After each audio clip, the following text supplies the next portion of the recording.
Hello students, आज मैं आपको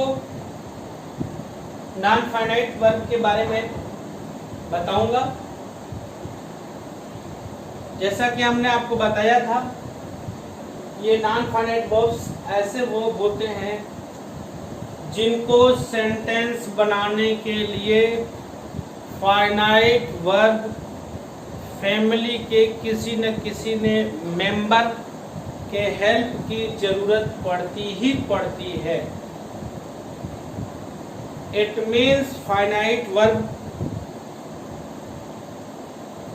फैमिली के किसी मेंबर की जरूरत, मतलब जैसे फर्स्ट फॉर्म की, second form means past form, first form means present form, या किसी न किसी ऑक्सिलरी वर्ब की जरूरत पड़ती है सेंटेंस बनाने के लिए। ये अपूर्ण क्रिया होती है जो कि सेंटेंस बनाने में कैपेबल नहीं होती। सेंटेंस बनाने के लिए इन्हें किसी फाइनाइट वर्ब की जरूरत पड़ती है। उसी में आज हम इस फैमिली की बात करेंगे, नॉन फाइनाइट वर्ब फैमिली की। तो इसमें first infinitive, second gerund and third participle, ये 3 पार्ट्स होते हैं नॉन फाइनाइट वर्ब के। अब इसमें हम बारी बारी से सबके बारे में डिटेल में बात करते हैं। आइए,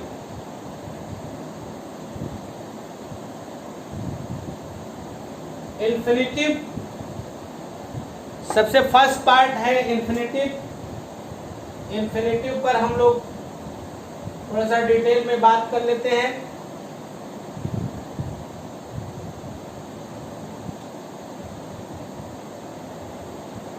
इन्फिनिटिव में होता क्या है, प्रेजेंट फॉर्म के पहले टू लगा दें, to, first form of the verb के पहले टू लगा दें तो वह इन्फिनिटिव होता है।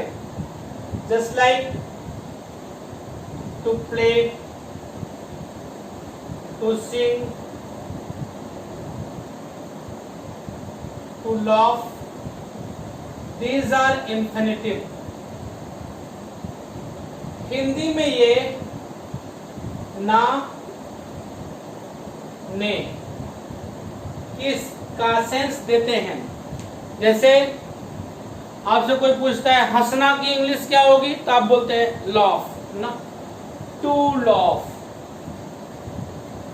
जब ना आ गया तो वहां पे आपको टू लगाना है। लॉफ तो फर्स्ट फॉर्म हो गया जो कि सेंस देता है, ता है, कभी दूसरा सेंस दे सकता है, ती है, ते हैं, डिफरेंट सेंस दे सकते। बट अगर हंसना की इंग्लिश पूछी जाए तो आप टू लॉफ ही बताएंगे, क्योंकि टू लॉफ मीन्स हंसना होता है।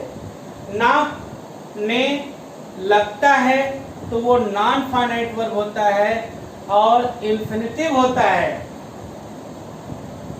ठीक है, अब हम इसको यूज कैसे करेंगे, यूज करने का मेथड समझिए, कैसे कैसे यूज होता है। हमने अभी आपको बताया कि ये सेंटेंस नहीं बना सकता। नॉन फाइनाइट वर्ब फैमिली का कोई भी मेंबर सेंटेंस नहीं बना सकता। पिछली वीडियो में हमने बात किया था कि सेंटेंस फॉर्मेशन के लिए फाइनाइट वर्ब का होना जरूरी है। फाइनाइट वर्ब नहीं है तो वो सेंटेंस नहीं बना सकता। इट मीन्स ये स्पष्ट है कि नॉन फाइनाइट वर्ब सेंटेंस नहीं बना सकता। इन्फिनिटिव का यूज, फर्स्ट पार्ट इसका मैं यूज बता रहा हूं आपको। Subject to the verb, second है object to the verb, third one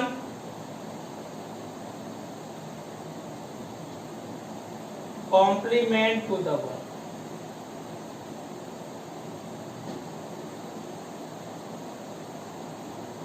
यहां पे आप देख सकते हैं कि ये सब्जेक्ट के रूप में यूज होता है, वर्ब के ऑब्जेक्ट के रूप में यूज होता है, कॉम्प्लीमेंट के रूप में यूज होता है।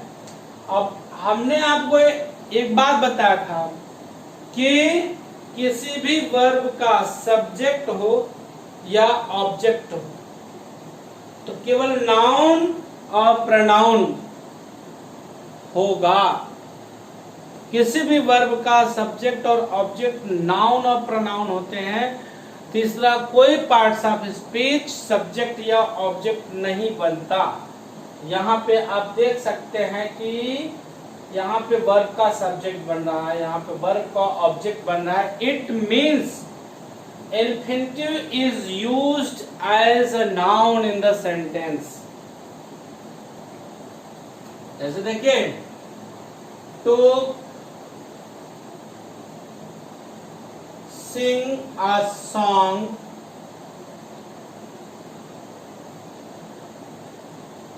is my hobby। यहाँ पे टू सिंग ये इज का यूज जो किया गया है इसके अनुसार किया गया है, सब्जेक्ट के अनुसार। ये सब्जेक्ट के अनुसार इज का यूज हुआ है। इट मीन्स वर्ब का जब भी यूज होता है सेंटेंस में तो सब्जेक्ट के अकॉर्डिंग होता है। ऐसा आप पहले से पढ़ते आ रहे हैं कि सब्जेक्ट सिंगुलर है तो verb must be singular. If subject is plural, then verb must be plural. So in that case, this word means infinitive is going to be the subject of this verb. So it is being used as noun. गाना गाना मेरा शौक है। Similarly, to walk in the morning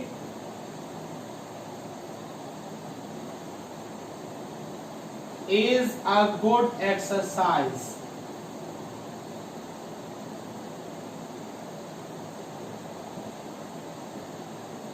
This is subject। How it is used as an object। Verb का object बने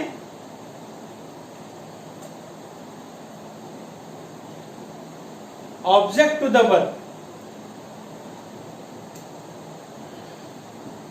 मैंने आपको object की पहचान बताई थी, how to find out object by asking question of what and whom to the main verb you can find out object in the sentence। So here also you can find out if you try here। I want to play। What do I want? What do I want? To play। This is an object. मैं खेलना चाहता हूं। यहां देखिए ना लगा हुआ है, खेलना है ना, खेलना चाहता हूं, मैं खेलना चाहता हूं। इस तरह से ऑब्जेक्ट का काम कर रहा है यहां पे। अब कॉम्प्लीमेंट, पहले आप कॉम्प्लीमेंट को समझें। कॉम्प्लीमेंट होता क्या है? Complement to the verb.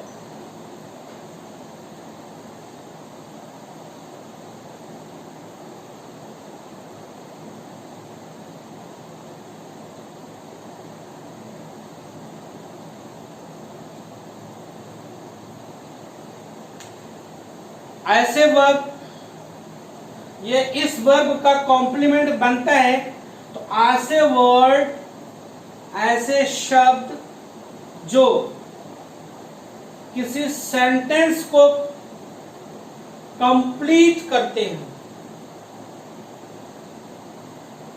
Complement कहलाते हैं। दूसरे एग्जाम्पल के द्वारा मैं आपको कॉम्प्लीमेंट समझाने की कोशिश कर रहा हूं।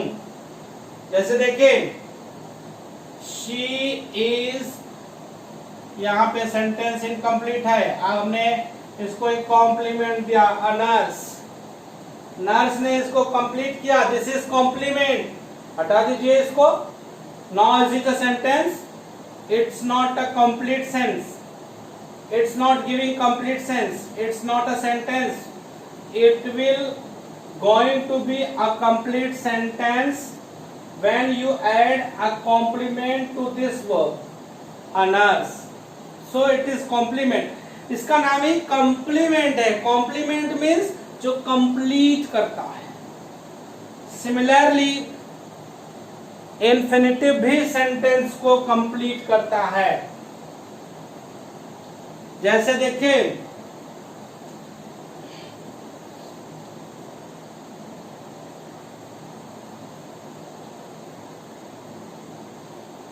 he has to, infinitive, go.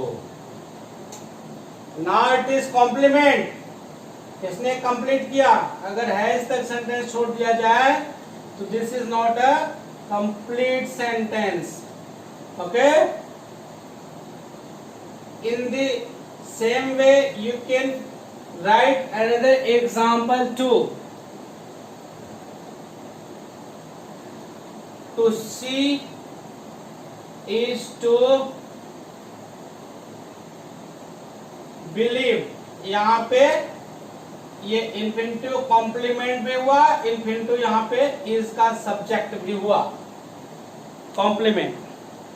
अब मैं आपको काइंड्स ऑफ इन्फिनिटिव भी बताना चाहूंगा। अभी आपने देखा कि इन्फिनिटिव जहां भी लिखा गया वहां टू के साथ लिखा गया, ठीक है। अब काइंड्स ऑफ इन्फिनिटिव, दो तरह के इन्फिनिटिव होते हैं। काइंड्स ऑफ इन्फिनिटिव,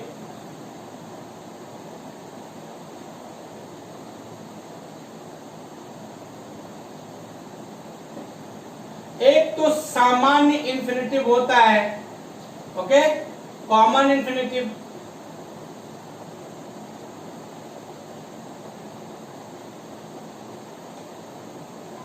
और दूसरा होता है बेयर इन्फिनिटिव।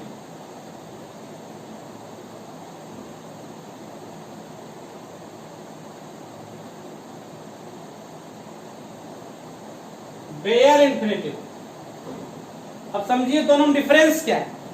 हमने आपको बताया कि इन्फिनिटिव ना का सेंस देता है, ना का, ना और ने, कभी कभी नी आता है लेकिन नी बहुत फॉर्मल नहीं होता है, ना ने का सेंस देता है। तो जहां भी वर्ब में ना ने लगा हो, समझ जाइए this is not verb, this is infinitive और जिरंड, ना ने लगने से। ये इन्फिनिटिव, कॉमन इन्फिनिटिव जो होता है, two plus first form of the verb, जो भी आप पढ़े, ये इन्फिनिटिव जो होता है विदाउट टू होता है, विदाउट टू।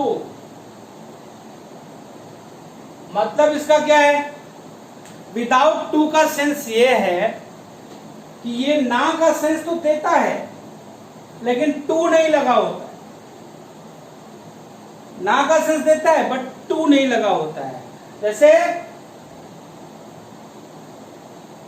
तुम्हें खेलना चाहिए, चलिए यहां देखें वर्ब में ना लगा हुआ है, खेलना, मैंने यहां लिख दिया यू शुड प्ले। अगर ना लगा हुआ है तो वर्ब के पहले टू होना चाहिए था, बट यहां पे टू नहीं लगा, टू नहीं लगा बट ना का सेंस तो दे रहा है। In this sense it is bare infinitive. जब ना का सेंस दे, ने का सेंस दे, टू ना लगा हो तो वो बेयर इन्फिनिटिव होता है। यहां पर टू होना चाहिए था बट मॉडल्स के साथ टू नहीं लगता। मॉडल्स के साथ आने वाली हर वर्ब बेयर इन्फिनिटिव होती है। कैन के साथ भी should, must, ought, need, dare, सबके साथ आने वाली वर्ब मॉडल होती है, सॉरी बेयर इंफिनिटिव होती है।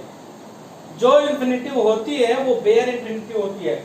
इसके अलावा लेट के साथ भी वर्ब जो आती है, लेट, यहां पे आपने समझा कि बेयर इंफिनिटिव क्या होता है? Infinitive without to is called bare infinitive.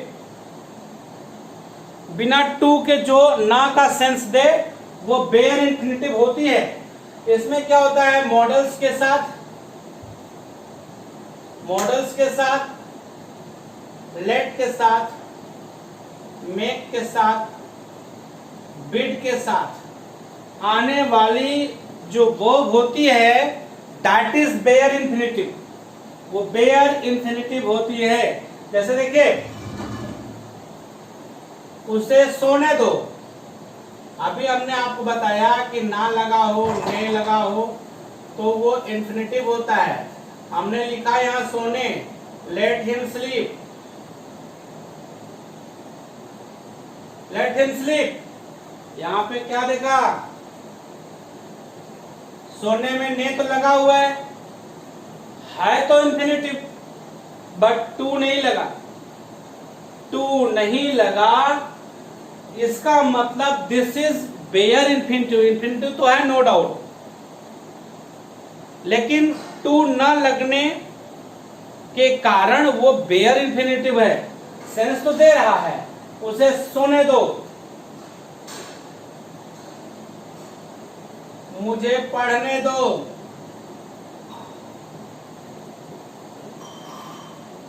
Let me read. Okay, यहां पे ने लगा तो ये बेयर इंफिनिटिव होता है। बेयर इंफिनिटिव जो इंफिनिटिव विदाउट टू होती है। ओके, मुझे लगता है कि ज्यादातर इंफिनिटिव से जुड़ी बातें आपको समझ में आ गई होंगी। यदि नहीं समझ में आई होंगी तो फिर से आप पूछ सकते हैं, कमेंट बॉक्स में लिख कर। अब next one is gerund. Gerund ये वर्ब का आईएनजी फॉर्म होता है, आईएनजी फॉर्म, और ये भी ना ने का सेंस देता है, जस्ट लाइक इंफिनिटिव। इंफिनिटिव की तरह ही ये ना ने की का सेंस देता है। वर्ब में आईएनजी लगाने से बनता है। इसका भी यूज इंफिनिटिव की तरह ही होता है। जैसे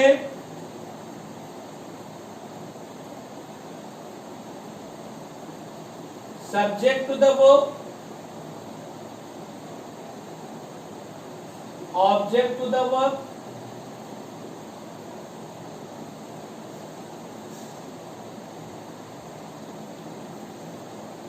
complement to the verb,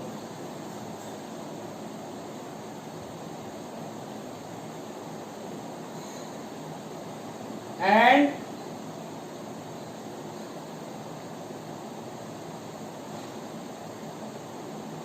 governed by preposition। ये चार तरह से इसका यूज हम करते हैं।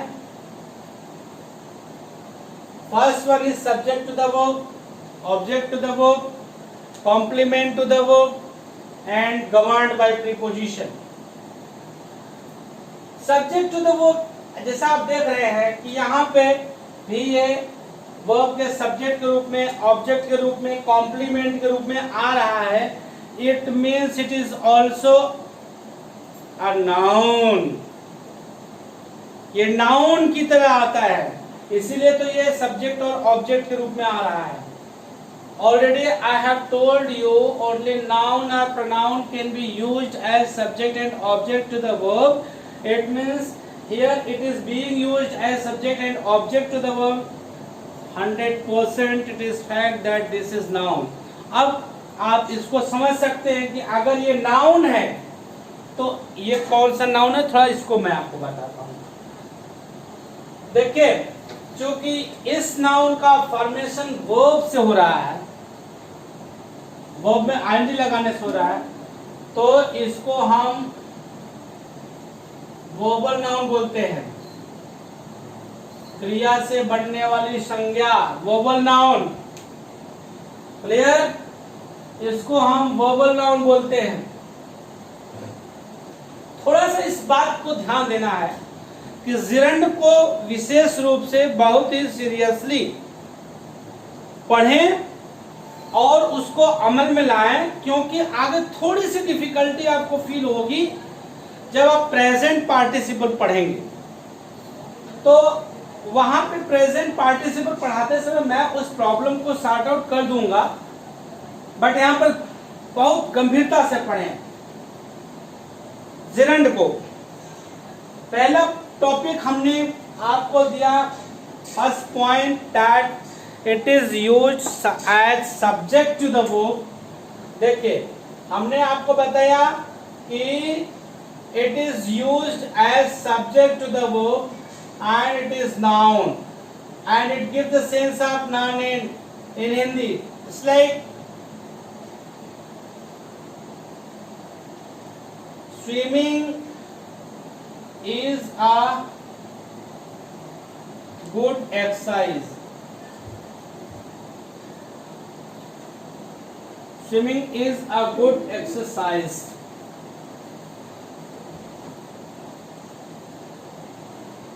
Playing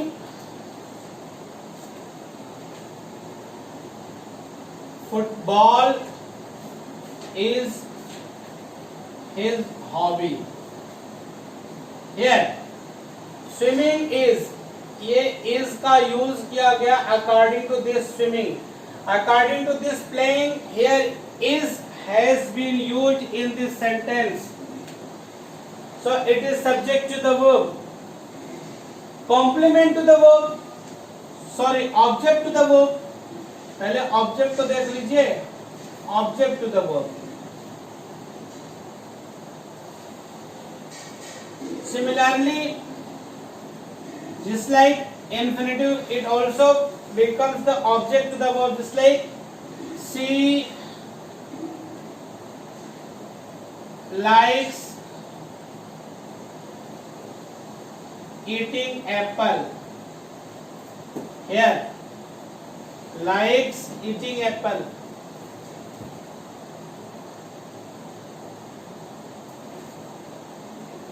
She likes singing. Here it is object. What does she likes? She likes singing. What is does she likes? She likes eating apple. Yeah, eating an apple you can write. Eating an apple. तो यहाँ पे ये object की तरह काम कर रहा है, बट इस बात का ध्यान देंगे ये ना और ने का अर्थ देता है, इसको हम वर्बल नाउन बोलते हैं, verbal noun. Now complement to the verb,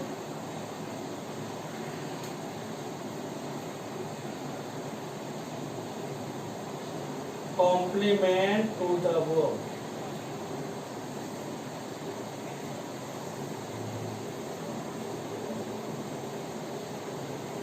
अभी आपको बताया कॉम्प्लीमेंट क्या होता है, जो सेंटेंस को कंप्लीट करता है। ओके, बहुत सिंपल एग्जांपल आपको दे रहा हूं, सीइंग इज बिलीविंग। देखना है, विश्वास करना है, यहाँ पे इज का कॉम्प्लीमेंट ये बन रहा है। Clear? Now governed by preposition. Preposition के बाद अब सोचिए थोड़ा सा, मैंने यहां आपको दिया walking is a good exercise as subject, walking is a good exercise। इसको हम ऐसे भी लिख सकते हैं, इसी तरह का एग्जांपल मैंने इन्फिनिटिव में दिया था, To walk is a good exercise. It means here infinitive replaced gerund and gerund replaced infinitive. Can be replaced. Sometimes, not forever. Sometimes it can be replaced. But in case of governed by preposition,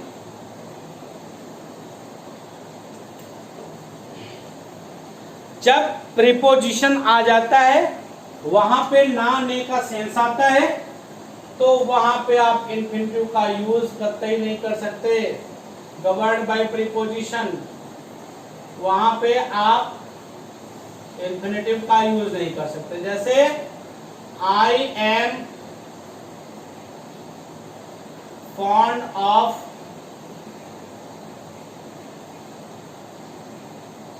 playing chess. Chess खेलने का शौकीन हूं. She was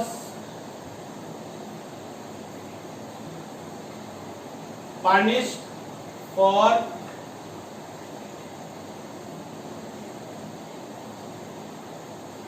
stealing books from library.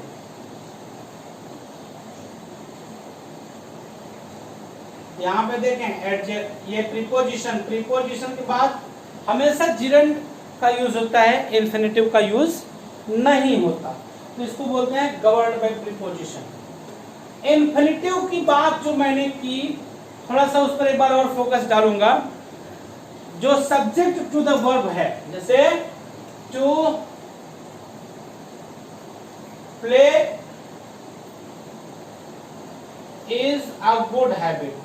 Okay,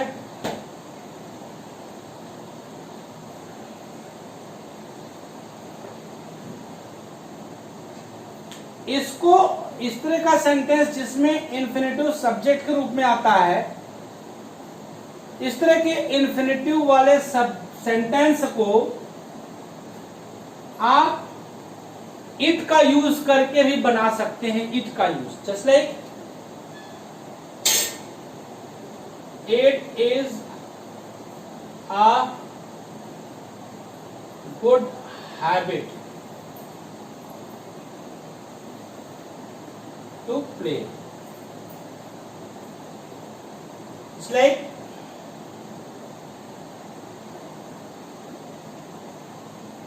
to sing a song is an art. To sing a song is and art.